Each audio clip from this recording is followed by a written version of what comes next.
Hi guys, today we are reading passage 412. It's about Gabriela Mistral, teacher and Nobel Prize winning author.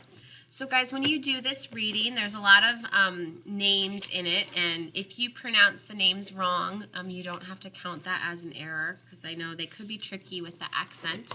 I might even not be pronouncing them right. So follow along with me, and then you guys can read. All right.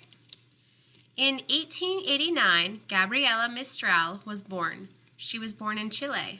Chile is a country in South America.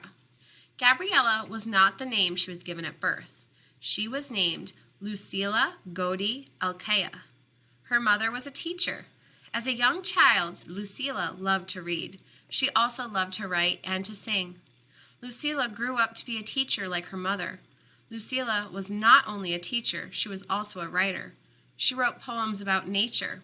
She also wrote about people. Lucila wanted to try to publish her work. She was afraid that the school officials would not like her work. Therefore, Lucila did not want to use her own name. So she chose a pen name. A pen name is a name that writers use only for their writing. They use their real names for everything else. Lucila chose the name Gabriela Mistral for her pen name.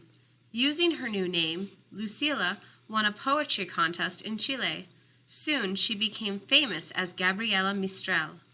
As a teacher, Gabriela worked to improve schools in Chile and in Mexico.